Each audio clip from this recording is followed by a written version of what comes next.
कहत कबीर सुनो भाई साधो, कहत कबीर सुनो भाई साधो, अरे कहत कबीर सुनो भाई साधो, कहत कबीर सुनो भाई साधो।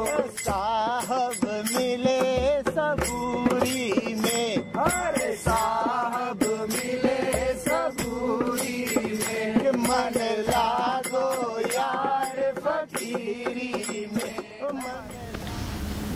So there are certain reactions which come so instantly, like you once told that he instantly. There are certain reactions within which I am able to see, which just like a drop of hat. Like for example, my wife, whenever she speaks anything about business, I just go mad. I've tried to look at it also. I've tried to look at that also, and at times I see that I relate that to she feeling I presuming that she believes that I'm incompetent, but somehow I'm not able to help it. Somehow I'm not able to. That reaction is so instant that the moment she says something about business, and I just shout, I just scream. When you will feel more sure of yourself, then this tendency will reduce. If I really know that I am beautiful, you cannot make me feel ugly. But I must then be in total sureness. I cannot be in total sureness if I am worrying a lot about my business, if it means a lot to me. Because in worrying a lot about the state of my business, I am actually worrying a lot about my capacity to handle my business.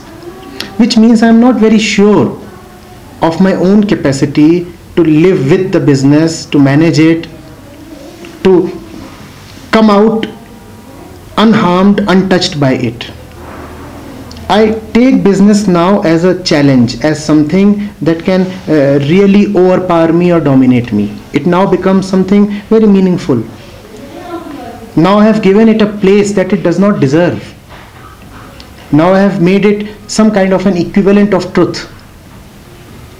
And when something becomes an equivalent of truth, you become too small in front of it. That is called living in inferiority complex. And when you are feeling inferior, then even an innocuous touch can hurt you. The other one had no intention to rub you the wrong way, but you find that you have been bruised for no reason. It has nothing to do with the intention of the other person. It has much more to do with your own self-concept. At the risk of sounding impractical, let me suggest that one must treat all business with a little contempt. All business, even the business of life and death. When you can treat all business with a little contempt, then the business is not bigger than you. Then the business is not your God or your truth. Now you are bigger. And bigger you indeed are. Now when someone comes up with a suggestion, even if the suggestion is a stupid suggestion, and even if the person is your wife, you can still take it, bear it, live through it, tolerate it with a pinch of whatever, salt or spice or turmeric, something. There is a lot of that in your house. If you see this, I cannot be bruised or wounded unless I am prepared for it. Nobody can hurt me without my consent. It is impossible. It is only when you have something within which is ready to get wounded, then the other can wound you, and then the other will wound you even without wanting to wound you.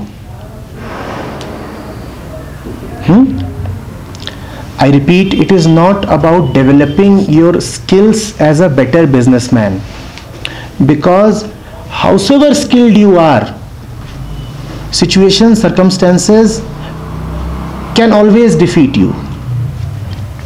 It doesn't matter how deep is your business acumen, you can still end up in a loss. So it is not at all about being so skilled that you feel confident.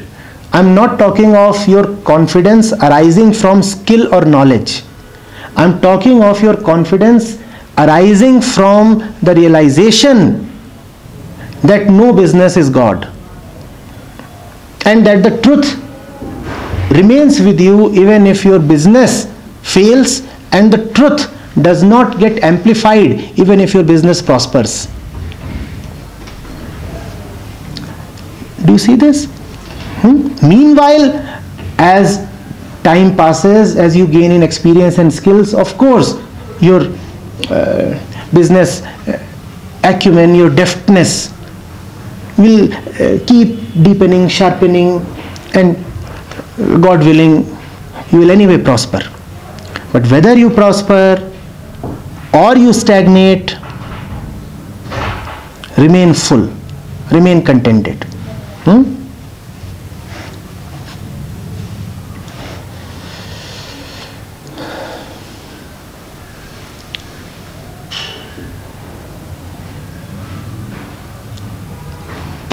I've done something for you. Now you can go to him with a few more suggestions.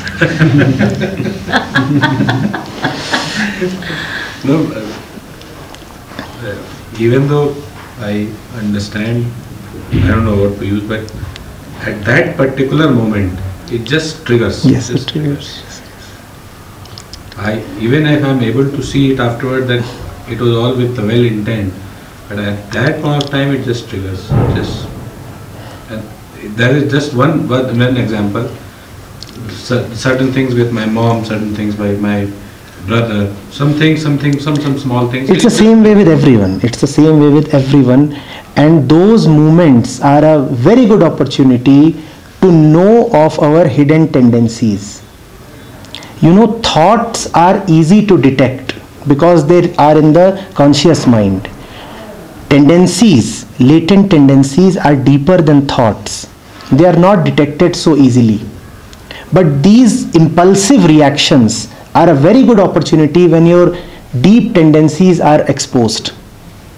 So take these as opportunities. The moment they show up, catch them. Oh, just caught a glimpse of you. I know now what is sitting deep in the basement of the mind. And there's a pattern. There's a pattern. Yes. Such thing happens, and the reaction is same at 100 times. It happens 100 times. And you know, 100 times the reaction. It will remain the same even if you continue to know it. So do not expect it to change. Yeah, exactly. For example, you are sitting in a cinema hall, and a three-dimensional movie is being played. And you very well know it's just a movie. And from the screen, a giant boulder, a stone comes towards you. And what do? You very well know what it is. But the evolutionary instinct is so strong. The instinct to preserve the body is so strong that you still do this. Now you know what it is. You know in the conscious mind, you are operating from the subconscious. And the subconscious is stronger than the conscious. So it will continue to be that way. So in that aspect, you are trying to say that it is preserving the self. Of course. It is preserving something that evolution wanted to preserve. The mind, the body, the tendency to further the body. You see, success in business is the evolutionary equivalent of success in hunting. Exactly. Today, businessmen fight over success in hunting down profits. That is the evolutionary equivalent of the ancient man competing with the other man to hunt down an animal. hunting down an animal ensured your physical survival. It was so important to you. That is why success in business continues to be important to you. It is that same age-old instinct. It will remain.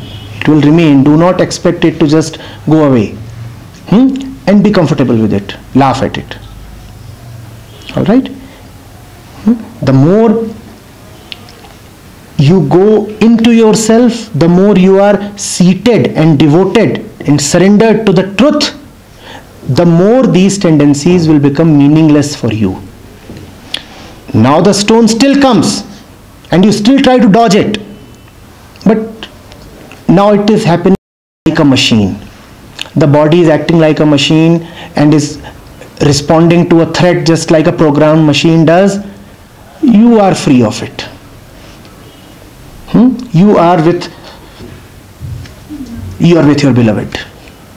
It doesn't matter so much.